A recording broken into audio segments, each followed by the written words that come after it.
Auzubillah, bismillah, wassalatu wassalamu ala rasulillah, Muhammad bin Abdillah, ibadallah, assalamu alaikum wa rahmatullahi ta'ala wa barakatuhu.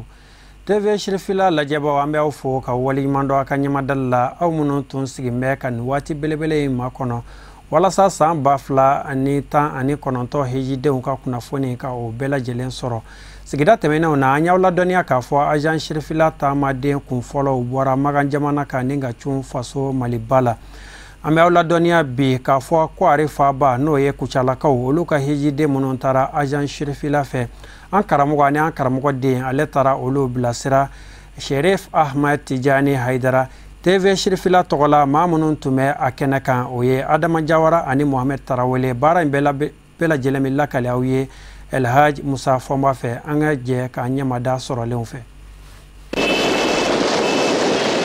O bisimila la kilomètre 7 ɲɔgɔn na u ni Kucala dugu cɛ Kucala ka denw fɛ sanji fɛnɛ kɔrɔ Mali silamatɔnw ka fara ɲɔgɔn kan jɛkuluba Haut Conseil islamique du Mali ma ɲɛma Mali silama diinɛ ɲɛmaw ka fara ɲɔgɔn kan jɛkuluba groupement des leaders spirituels musulmans du Mali ma ɲɛma silamɛya dɛmɛtɔ ansaru ɲɛjɔyɔrɔ a Seyida Sherif Usman Madana Haidara denkɛ a Seyida Sherif Ahmed Tijani Haidara n'a taama ɲɔgɔn n dalen kun do hijidenw ka Kucala hijidenw k'u lase u seyɔrɔ la nisɔndiya kun ka bon kunbɛbaw yɔrɔ fo ka taa bisimila ni u ye Kucala dugu kɔnɔ kɛrɛnkɛrɛnnen ɲɛna silamɛya dɛmɛtɔ ansar bolofara min bɛ Kucala o jabala la dugu yɛrɛ camancɛ nisɔndiya kuma don hijidenw bolo k'a sabu kɛ balimaw ye ɲɔgɔn sɔrɔ kalo kelen kɔfɛ Saudiya jamana kɔnɔ o kadara kelen fɛnɛ kɔnɔ hijidenw ye wale ɲuman dɔn kɛ ka ɲɛsin agence de voyage Sherifila baarakɛlaw ma k'a sabu kɛ u m'u tɔto u ladonni ni u bilasirali la Saudiya jamana kɔnɔ hiji baaraw la 17 mois 2019 Kucala ko farla ɲɔgɔn na ka ko hijidon bilasira mɔgɔ 34 ka taga kalifa an karamɔgɔ mun ye Sheikh Sharif Usman Madana Haidara ye ala y'a kɛ le 27 mois kelen na an karamɔgɔ mun ye Sharif Ahmed Tijani Haidara ye ale taara ka taa o bilasira maison de haji la ka o kalifa ala ma ala y'a kɛ o kalifa o dɔw minɛ na an ka hijidon bɛɛ taara Maka o bɛɛ ɲuman segin ka na Mali kɔnɔ yan an bi an karamɔgɔ fo mun ye Ahmed Tijani Haidara ye n'a ka ŋaniya ɲumanya ye n'a ma ɲa k'a fɔ a sen dalen don a kɔrɔkɛ sen da nɔ na ala ma hinɛna a Seyida Mohamed El Madana Haidara n'an kun k'a ma ko fa ɲini a Seyida Sherif Ahmed Tijani Haidara bɛ ka nin laada in di mɛ kabini fa ɲini dasa dugawudon sɛbɛkɔrɔ kɛra a kɛnɛ kan ale min bɔra Bamakɔ kana jama bilasira an b'a fo k'a waleɲuman dɔn k'a barikada alhamdulilahi rabbil alamina an bɛ Kucala ko yɔrɔ fo kosɛbɛ an b'an ka gidiw fana fo Kucala yan mun y'an bilasira vraiment y'a fɔ cogo o cogo a kɛra ten mɔgɔ mɔgɔ ne bɔra ka taa an bilasira Kucala kala an ka foli bɛ ɲɛ an natɔ fana minnu fana nana an kunbɛn an b'i bɛɛ jɛnɛ fo ala ka bɛɛ jɛlen mɔgɔ dilan yarabi ala ka bɛɛ jɛnɛ mɔgɔ dilan an bɛ sefirikɛ ko Usman Sherif Madani Haidara ale min kɛla sababu ɲuman ye ka agence in dayɛlɛ ka silamɛw ka hijita nɔgɔya u bolo an b'u bɛɛ fo ka waleɲuman dɔn an b'u ka gidiw fo an bɛ Amadu Tijani fo ale min dala an ka n'an bila an ka so an bɛ foli k'a ye ala b'a sara n'o tɛ a sara t'anw bolo ala ka sija ni kɛnɛya d'a ma ala ka sija ni kɛnɛya di Sherifikɛ ma ala ka sija ni kɛnɛya di Kucalakaw bɛɛ lajɛlen ma an b'aw ladɔnniya k'a fɔ hijidenw selen u ka so o dugu jɛ a Seyida Sherif Ahmed Tijani Haidara n'a taama ɲɔgɔnw taara u sen jɔ duba dɔw la kɛrɛnkɛrɛnnen ɲɛna Wataralakaw ka denbaya n'o ye Kucala jamanatigila ye alimamiba fɛ yen Haut Conseil islamique du Mali a bolofara min bɛ Kucala o ma ɲɛma fɛ yen Tarawelelakaw fɛ yen ani Turelakaw fɛ yen ala ka san 2021 hiji jira an bɛɛ lajɛlen la. Shabihu abihi tibikul asli Sayyid Sharif Ahmed Tijani Haidara ni kunbɛnni kɛlen bannen kɔfɛ ko arifa b'a la i k'a dɔn k'a fɔ foli ni waleɲuman dɔn a yɛrɛ y'o ta k'a lase ka hijidenw fo k'u barikada o kɛli la k'u ka danaya ta ka da agence Shirifila kan an ka jɛ k'a ɲɛmada o sɔrɔlenw fɛ. Alhamdulillah ni bi wulada in na an bɛ ala fo dante foli ni barikada min na ala min sɔnna ka an ka fɔ nin kɛnɛ in ka kokura kɛnɛ min ni kɛnɛ kɔrɔ de don kumabagaw tɛmɛna kuma na an balimakɛ n'o ye Mohamadu Madani ye k'ale to balo la a ɲinina Kucalakaw fɛ Seydi Sherif Usman Madani Haidara fɛ a ka se ka den dɔ di min bi fara hijidenw ka kana o bilasira o sira kan an balimakɛ a y'a daminɛ kana se ale ka fatuli ma an ka daminɛ an san cɛ san caman kow de don o la an ti kɛnɛ kura kan an bɛ kɔrɔlen de kan alhamdulillah ni ala ye an ka fɔ kɛnɛ ka ɲina kun kelen dama de b'a la ni o ye Jamiyat Ansarul Islami ani kanuɲɔgɔnw ka ɲini karamɔgɔ fɛ a ka a den dɔ di tuma bɛɛ a kun tɛ foyi ye kanu min bɛ an ni ɲɔgɔn cɛ o kurakurayali an bi o sira de kan o la an nana mɔgɔw fana sɔrɔ kabiri mɔgɔ min kabiri Bamako kana se fo Yama an y'a bɛɛ kɛ san de la o la an b'o cogo kelen na an selen kɔ yan ko ten a bi kabiri sɔgɔma Kucalakaw fana bi san na nka o ma mɔgɔw bali bɔli la mɔgɔw y'u ka baara bila ka na an kunbɛn ni jamaba ye san kɔrɔ nin ye fɛnba ye mɛ an nana kun min yɛrɛ kama ni o ye ala ye nɔgɔya kɛ an fa minnu ye an ba minnu ye ka taa u ɲɛ da hɔrɔma yɔrɔw kan ka to u ɲɛ da alikaba min ni o jakuyara a se sɔrɔlen kɔfɛ ka taa hiji kɛ ka taa o ɲɛ da o kan ani alakira sanuma o dayɔrɔ ka taa o ɲɛ da o kan o kɔrɔ an bɛ kɛnɛba kan bi riwaya dɔw bɛ na n'a ye hijiden ninnu ko u nalen fo tile 40 u bɛ fɛn o fɛn ɲini ala fɛ ala bɛ a jaabi o kɔrɔ ni an y'olu kunbɛli kɛnɛ sɔrɔ an b'a dɔn an bɛ dugawu jaabi kɛnɛ kan siga tɛ min na olu ye nin baaraba min kɛ nin waati in kɔnɔ kalo kelen walima dɔ yɛlɛn bɛ o kan ka na se yan bi an b'a dɔn an bɛ kɛnɛba kan o kɔrɔ an bɛ dugawu ɲini an baw an faw o kelen kelen fɛ an bɛɛ ye an ka jamana ye an b'a dɔn fana dugawu de don a ti bi alhamdulillah ka aw yɛrɛ fo Jamiyat Ansarud Islam ni a ka nin ŋaniya ɲuman ye ka ɲini ni waatiw ma kɔrɔ ni dɛsɛ tɛ karamɔgɔ den dɔ ka ye a ka kɛnɛ ka hijidenw bilasirali la n ye o de fɔ kanu min bɛ yen o dama kɔrɔkɔrɔyali de don n'o tɛ ni kunbɛli don cɛw bɛ yen musow bɛ yen Jamiyat Ansarud Islami bolo min bɛ se ka hijidenw kunbɛn o la an bɛ aw fo ka wale ɲuman dɔn k'a fɔ an fa ani an ba minnu ni ala y'u garisɛgɛ ni hiji ye ɲina ka ɲini ala fɛ u ka hiji ye ko ala k'a kɛ hiji minɛlenw ye ko ala k'u ka bato kɛ bato minɛlenw ye minnu garisɛgɛla la yarabi an b'a ɲini ala fɛ u ka bato fɛn o fɛn kɛra a la ala k'a bɛɛ sabati u bolo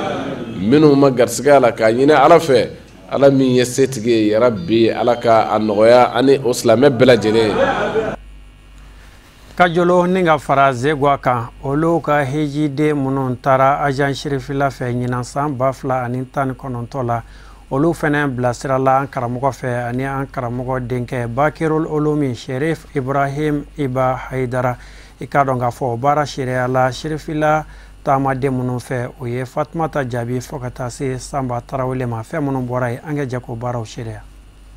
dugubila o ka fisa ni laada wuli ye ɲinɛ y'a san caman ye laada don Agence de voyage Shirifila taamadenw minnu bi bɔ Kajolo ani Zegwa ani Lamini u segilen kɔfɛ ni ka bɔ Makan jamana kan an karamɔgɔ ani an karamɔgɔ denkɛ n'o ye Aseyidi Sherif Ibrahim Iba Haidara ale bi da u kan ni ka t'u bila u ka duguw la min hukumu kɔnɔna na n'u bi wajulu belebeleba su ɲɛnamaya ani fo ka taa se ka dugawu don kɛ ijiden ninnu ye ani dugulamɔgɔ bɛɛ lajɛlen ye ɲinɛnta in laada lakilenna ka bɛn samedi don ma an karamɔgɔ ani an karamɔgɔ denkɛ Aseyidi Sherif Ibrahim Iba Haidara ani ijidenw u bɔra Bamako ni k'u kunda Kajolo ani Zegwa kan baara ninnu k'u labɛnlen b'u fɛ kadara min kɔnɔna na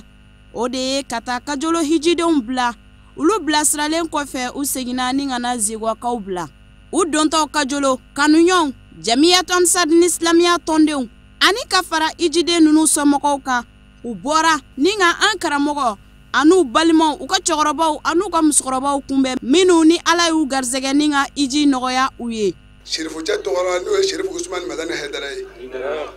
belebele a ma lɔ Mali farafinna dɛ a y'anw ta ka taa n'o ye Magan nka belebele ye dugawu k'anw ye anw tagara ka na ale kalama siɲɛ ni mun lɔli filɛ gidi mun filɛ ale siribe n'a ka jama u lɔrɔ n'an ye kira tɔgɔ bɛ fɔ yɔrɔ o yɔrɔ a lɔrɔ n'an y'a bɛɛ la ka dumuni ma dɛsɛ anw na dɛ o ma kɛ seri waati m'anw cɛ ka taga ɲɛ la kira yɛrɛ layɔrɔ ka salallahu alayhi wa salim an bɔra hɛrɛ la an donna hɛrɛ la an ma kɔngɔ an ma minɔgɔ tabafu kɛyɔrɔw la a bɛ dɔn k'a fɔ sirifula agence ɲɔgɔnna tɛ yen quoi an kɛtɔ ka alikaba yɛrɛ munumunu arabu ninnu dɔw kɛtɔ ka alikaba munumunu an nɔfɛ yɔrɔ min na an b'a fɔ bisimila alahu akibaru o tun bɛ ka tɛmɛ ten hali u t'a dɔn k'a fɔ fɛn kan ka k'a yɔrɔ la mais dɔw fana sirifula groupe nana ka na fɔ bisimila alahu akibaru u bɛɛ y'u tɛgɛ wuli ko bisimila alahu akibaru donc o kɔrɔ b'a jira k'a fɔ ko kun t'a kalama hali an bɛ tawafu kɛ ni kuranna haya minnu ye nin o kun b'a dege anw nɔfɛ kuma jan tɛ agence bolo fɔ dɔrɔn minnu y'an ci tuma bɛɛ an b'a ɲini u fɛ ni fili bɛ baara la o k'o dɔrɔn de jira an na laɲini fɔlɔ ye min ye ɲɛmaa bɛɛ tɔgɔ la sigida bɛɛ tɔgɔ la baara in a bɛ ka kɛ ni fiɲɛ o fiɲɛ b'a la o kana o ɲɛ tugu o kan an bɛ yafa ɲini kɛ jama fɛ ni fiɲɛ min yera baara la o ka yafa an ma se foyi to an ye wa an tɛ se foyi to an ye baara in ka tiɲɛ san wɛrɛ ka campagne dayɛlɛ la san 2020 maa min bɛ fɛ ka taama an ka ɲɛmaaw ko k'a lase Kajolo niveau la o kura fana dayɛlɛlen don ka tugu o la u ka folikanw na u ma ɲinɛ an karamɔgɔ an'an ka sababu ɲuman kɔ n'o ye a Seyidi Sherif Usman Madani Haidara ale min sababu ɲuman ye ni baaraba ninnu bɛɛ lajɛlen ye u y'a fo ni ka wale ɲuman dɔn k'a deli Ala fɛ sija ni kɛnɛya ni labanko ɲuman bi Ala bolo Ala k'o di ani an bɛɛ lajɛlen ma kɛnɛ in kuncɛla ni an karamɔgɔ an'an karamɔgɔ denkɛ n'o ye a Seyidi Sherif Ibrahim Iba Haidara a fana ye a ka nisɔndiya an'a ka ɲakaliw jira Ala tɛmɛnen kɔfɛ nisɔndiyalen don kosɛbɛ ka da kan ɲinɛta ye an ma deli k'a ɲɔgɔn ye an bɛ da hijidenw ka kanu bila a hijiden fɛn fɛn sɔrɔla ka kuma u bɛɛ ye wasa de fɔ k'a fɔ yɔrɔ fɛn fɛn kan ka yiriw la a yiral'u la u wasara wa u bonyana ka se bonya kɛ fɛn se dan na u ye dumuniw sɔrɔ alikaba yiral'u la tawafu kɛcogo joli don a bɛɛ yiral'u la u k'o tɔ foyi ma to ni olu ma sunɔgɔ minnu bilala ka taa hiji kɛcogo yir'u la olu tɛ sunɔgɔ u yɛrɛ jɔlen filɛ an kɛrɛfɛ olu de y'a seereya sɔnni a ka se ne da ma donc karamɔgɔ ka objectif kun ye nin de ye a ka hadafu kun ye nin de ye mɔgɔw ka se ka hiji faamu lahɔrɔma minnu b'a la ni hɛrɛ minnu b'a kɔnɔna na mɔgɔw ka se k'a dɔn Ala sɔnna bi ninnu ko k'u y'a bɛɛ ye wa u y'a bɛɛ dɔn nisɔndiya tɛ ne na ka tɛmɛ o kan an bɛ dugawu kɛ Ala ka san caman ta yira an na fɛnɛ Ala mun ye ninnu bila ka taa Ala ka se ka se di mɔgɔ wɛrɛw ma minnu b'a fɛ ka taa Ala ka se k'a nɔgɔya tɛnɛn tɛmɛnen o tɛ kalo tile 27 an b'aw ladɔnniya k'a fɔ agent Sherifila taamadenw u ka kulu filanan cunna faso Maliba kɔnɔna na an b'aw ladɔnniya k'a fɔ o tun bɛ la ka fɔ ka bɔ hijiden 89 la TV Sherifila tɔgɔ la Sajɔ Sidibe fo ka taa se a ka jatala Abdulayi Sogodogo ma u ka sɔrɔlen an ka jɛ k'a ɲɛmadaw fɛ agence Sherifila voyage ale ka maa filananw nana kunu n'u olu bɛ t'u jɔ maa 89 cɛ ani muso b'o la kunun tɛnɛ ka kaɲɛni nɛgɛ kaɲɛ 20 ye kalo kelen bɔɲɔgɔnko aladeliw min b'a to bɛn ani lafiya bɛ se ka sigi an ka jamana kɔnɔ cogo min na o de kɛra hijidenw ka haminakoba ye Maka ka se ka dugawu kɛ an ka Maliba ye agence Sherifila voyage a giridenw ka fala ko gɛlɛya fosi ma sɔrɔ fɛn bɛ tali kɛ u ka dumunikow ta fanfɛla la alhamdulillah ɲinan Saudiya hiji a ɲuman tɛmɛna vraiment a ɲuman tɛmɛna an y'a an ka bateau k'a kɛcogo la ta kun ye bateau min ye parce que ta kun ye o de ye a tɔ bɛɛ ye nafila de ye ta kun ye bateau min ye o kɛra kɛcogo la komi an karamɔgɔ y'a ɲini cogo min na n'o ye Seydi Sherif Usman Madani Haidara ye ko an ka fara mɔgɔw kan ka taga Ala kira sallallahu alaihi wasallam a y'a ka hiji kɛ kɛcogo min na ani silamɛya nɔba minnu bɛ yen a ta kun ye o min ye o kɔni o kɛra kɛcogo la an ka pèlerin kelen tɛ yen mɔgɔ 500 ni dɔɔnin na min k'a fɔ ko hiji baara kelen y'a min jɛ o ma kɛ fiyewu baloko an kɔni ma gɛlɛya sɔrɔ sabu Sherifila voyage hijidenw ka fara gidi bɛɛ lajɛlen kan an ma gɛlɛya sɔrɔ tiɲɛ yɛrɛ la an tun bɛ dumuni kɛ an bɛ fa hiji ta fanfɛla bon toujours Sherifula kɔni an bɛ Ala fo ka barikada an bɛ taga cɛba min sababu la n'o ya Seydi Sherif Usman Madani Haidara ye Sherifula ka hiji ne kɔni fɛ dusukasi tɛ yen sabu tagakun ye min ye n'o ye bato ye o kɛcogo min n'o bɛ jira gidiw la ale fɛ a bɛ taga de o kɛli k'o dafa o ye wajibi de gidi bɛɛ lajɛlen kan ani hijidenw k'u bila o sira kan o kɛli ye wajibi ye san o san Ala ka san caman jira an na karamɔgɔ yɛrɛ Ala ka si sabati Ala ka sen banban Ala ka hɛrɛ k'an n'a ye kira na so kama sallallahu Muhammad. Hijidenw y'u ka nisɔndiya jira min bɛ tali kɛ u ka dɔnniko ɲuman kan ka ɲɛsin Sherifula voyage gididenw ma fɛn bɛ tali kɛ ɲina hiji ka Maka hijidenw y'u ka nisɔndiya jira tuguni k'a fɔ ko gɛlɛya fosi ma sɔrɔ sabula agence Sherifula voyage maaw fɛn bɛ tali kɛ u ka nisɔndiya k'u ka se k'u dɛmɛ walasa u ka se ka hiji ɲuman kɛ k'u sera k'u se a dan na ni ka tila ka foli kɛrɛnkɛrɛn kɛ ka ɲɛsin an karamɔgɔ ma a Seydi Sherif Usman Madani Haidara ka kun a ka wuli ka jɔ ka ɲɛsin silamɛya dɛmɛli ma an ka jamana kɔnɔ. An ka foli belebeleba bɛ Sherif Madani Haidara ka se gidiw fana ma an ye wasa sɔrɔ a kɔnɔ yɛrɛ yɛrɛ an ɲuman tagala ɲuman nana kɔngɔ ma minɛ minɔgɔ ma minɛ an ye dayɔrɔ ɲuman sɔrɔ basi foyi man sɔrɔ quoi an taara bato mun kama an y'a bɛɛ kɛ ka ɲɛ yɛrɛ ne yɛrɛ kɛnɛman ta la an kɛnɛman seginna basi foyi ma mɔgɔ si sɔrɔ tiɲɛ yɛrɛ la an b'a fo foli la nimisa tɛ foli min na an ma nimisa an ka tagali la wa an b'a ɲini alisilamɛ bɛɛ fɛ bɛɛ ka taa agence Sherifula fɛ. An mɔgɔ 80 ani mɔgɔ 9 de nana mɔgɔ 100 ani dɔɔni o fana bɛ kɔfɛ ne ni Siyaka Dunbiya anw de ye guide ye ni pèlerin ninnu cɛma ka na bi alhamdulilayi an ye baara bɛɛ kɔni pasera ka ɲɛ an ma degunba sɔrɔ nka voyage yɛrɛ le ti ɲɛ ni degun tɛ n'o tɛ k'a fɔ degun dɔ bɛ yen ko an y'o sɔrɔ bon an ka takun hiji min ye o kɔni kɛra a kɛcogo la o la an bɛ bɛɛ fo k'an karamɔgɔ fo a Seydi Sherif Usman Madani Haidara ka tila tuguni ka an ka pèlerins yɛrɛ fo pèlerins parce que hijiden bɛɛ Mali yɛrɛ agence bɛɛ bɛ baro kɛ k'a fɔ ko tiɲɛna Sherifula k'a gidiw ka ɲi ko a ka pèlerins ka ɲi ɲɔgɔn bonya bɛ an ni ɲɔgɔn cɛ. An b'aw hakili jigin k'a fɔ agence Sherifula voyage ka nin convoi filanan o dara u ka convoi fɔlɔ kan ni o kɛra août kalo tile 23 tɛmɛnen agence Sherifula voyage a ka hijiri laban ni o ye convoi sabanan ye olu bɛ sira la ka na donna nataw la olu fana bɛna se Bamako yan. Nin de sɔrɔla ka lase aw ma bi sigida in na san 2019 hijidenw ka kunnafoni u kɔnɔna na foli ni waliɲuman dɔ k'o lase aw ma aw minnu tun sɔgɔlen don an na ni kunnafoni in sanga a ti tɛmɛ aw kan foli la kumaba k'o di an karamɔgɔ ma fa'alul khairat alil makam Seydi Sherif Usman Madani Haidara ale min ka wulikajɔ n'a ka cɛsiri bɛɛ lajɛlen ye nin ko ninnu sababuya an bɛ Allah subhanahu wa ta'ala deli Ala kɛ an n'a sara kayira la ka hɛrɛ kɛ an kelen-kelenna bɛɛ lajɛlen ye sigida caman bɛ Ala bolo Ala ko yira ne n'aw la wa shukran lakum fi amanillah.